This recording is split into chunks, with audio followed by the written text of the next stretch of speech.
सभी दर्शकों को प्रद्युमन जोशीला की तरफ से नमस्कार, राम राम।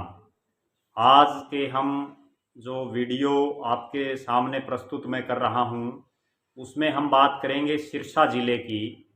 अभी जो 27 तारीख को जिला परिषद का रिजल्ट सिरसा जिले का भी आया है, प्रदेश के अन्य जिलों की तरह। और सिरसा जिले में दो तीन जो मुख्य बातें इस चुनाव में रही। सबसे बड़ी बात तो यह रही कि चौधरी ओम प्रकाश चौटाला के नेतृत्व वाली इंडियन नेशनल लोकदल पार्टी ने बहुत ही बढ़िया प्रदर्शन सिरसा में किया। और उन्होंने अभय सिंह चौटाला ने ये दिखा दिया कि बेशक प्रदेश में उनका सिर्फ एक ही विधायक है, एलनाबाद से वो खुद विधायक हैं, लेकिन इसके बावजूद सिरसा जिले में आज भी उन्हीं का प्रभुत्व है। चौधरी देवीलाल और चौधरी ओम प्रकाश चौटाला की नीतियों में विश्वास रखने वाले लोग आज भी सिरसा में बहुतायत हैं। इसी का नतीजा ये रहा कि कुल 24 जो जिला परिषद के सदस्य बने हैं, उसमें सबसे ज़्यादा 10 जो है जिला परिषद के सदस्य वो इंडियन नेशनल लोकदल के बने हैं वहाँ से। और जिसमें सबसे बड़ी बात ये रही कि खुद अभय सिंह चौटाला के जो सुपुत्र हैं करण चौटाला, वो चुनाव जीत गए हैं। करण चौटाला पिछली बार भी जिला परिषद के सदस्य थे। हालांकि उस चुनाव में उनकी माताजी कांता चौटाला अपने ही देवर आदित्य देवीलाल से चुनाव हार गई थी। आदित्य देवीलाल चौधरी देवीलाल के जो सबसे छोटे बेटे हैं श्री जगदीश चंद्र जी, उनके बेटे हैं। और वर्तमान में वो सिरसा में भारतीय जनता पार्टी के जिला अध्यक्ष हैं। और पूर्व में डबवाड़ी से वो चुनाव भी लड़ चुके हैं। बहुत कम मार्जिन से वो जो है चुनाव हारे थे। आदित्य चौटाला ने अपनी भाभी और अभय चौटाला की पत्नी कांता चौटाला को पिछले जो जिला परिषद का चुनाव हुआ था उसमें हराया था। करण चौटाला के सामने इस बार प्रदेश के बिजली मंत्री और रिश्ते में उनके दादा चौधरी रणजीत सिंह ने अपने बेटे गगनदीप चौटाला को चुनावी मैदान में उतारा था, लेकिन सिरसा शहर में उनका वोट होने की वजह से उनका नामांकन रद्द हो गया।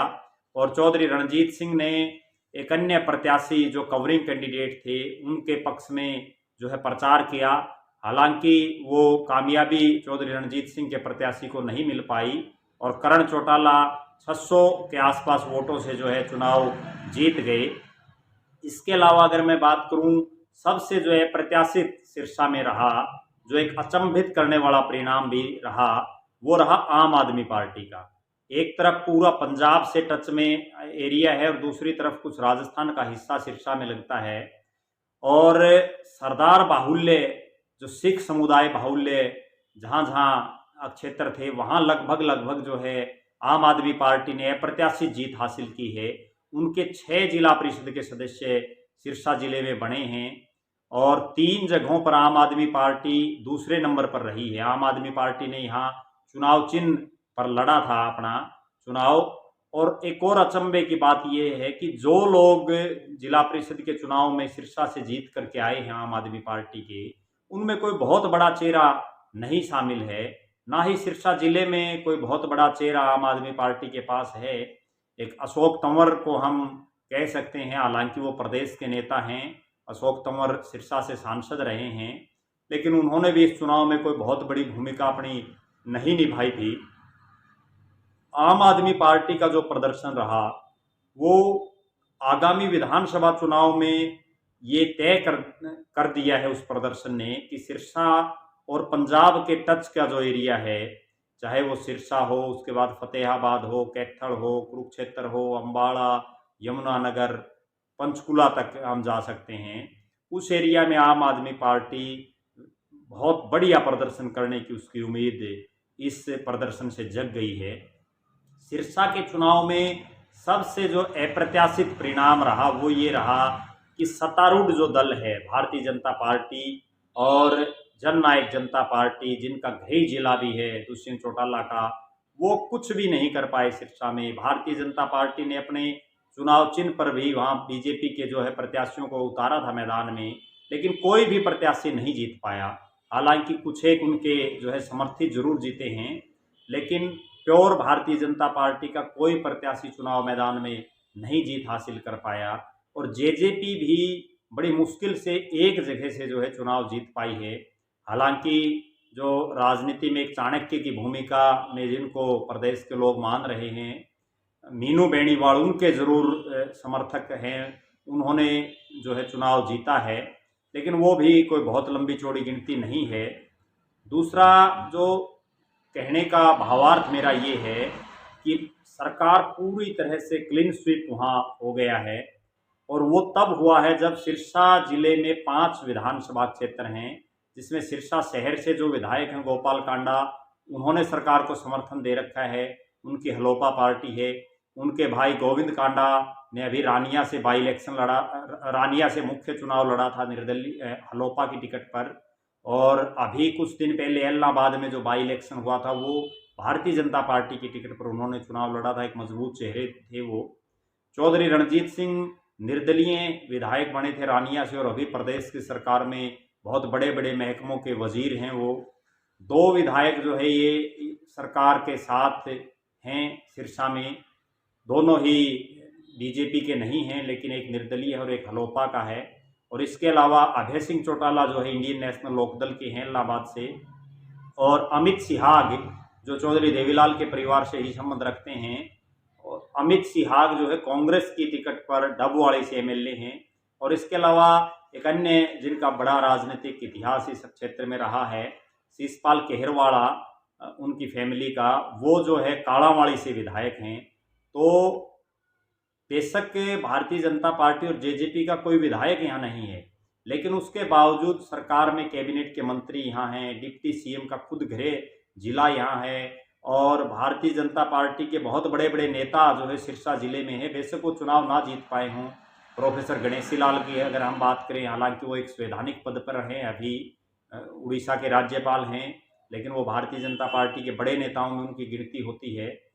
उसके बावजूद भारतीय जनता पार्टी और जेजेपी का जिस तरह से लोगों का जनादेश उनको मिला है, उससे इतना तो निश्चित हो गया है कि 1.5 साल बाद जब प्रदेश में विधानसभा के चुनाव होंगे, तो सिरसा जिले में तो कम से कम ये तय है कि इनेलो और आम आदमी पार्टी ही आज के इस चुनाव रिजल्ट के बाद ऐसा लग रहा है कि उन्हीं में आपस में टक्कर रहेगी।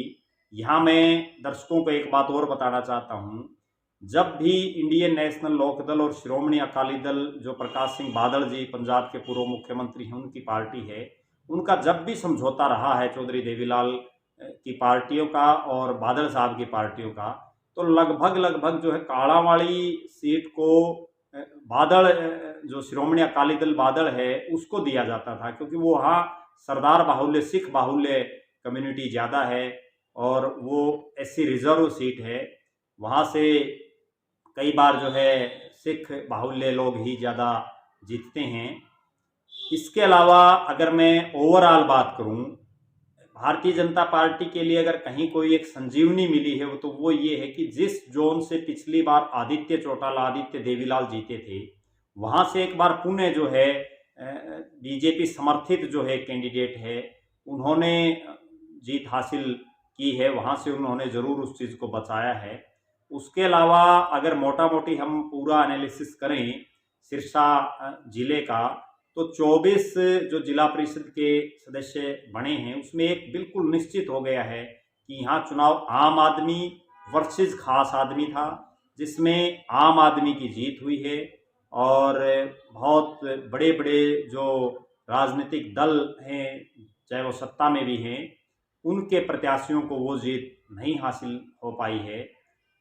मेरा कहने का तात्पर्य ये है कि अगर 2024 के चुनाव में सत्तारूढ़ दलों को सिरसा में कहीं अपनी जो है दमखम दिखाना है, तो निश्चित रूप से उन्हें अभी से एक नई रणनीति के तहत जो है अपनी तैयारी करनी पड़ेगी।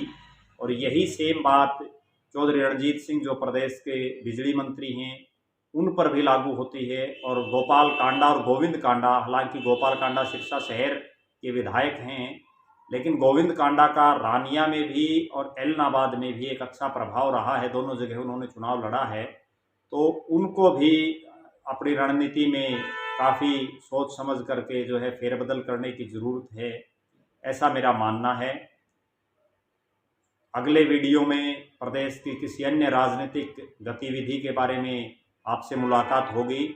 हमसे लगातार जुड़े रहने के लिए आप सभी से अनुरोध है कि आप हमारे YouTube चैनल को सब्सक्राइब करें, वीडियो को शेयर करें, हमारे फेसबुक पेज को भी आप लाइक करें, ताकि हमारी हर तरह की जो भी राजनीति से संबंधित गतिविधि है वो आप तक तुरंत प्रभाव से पहुंच सके।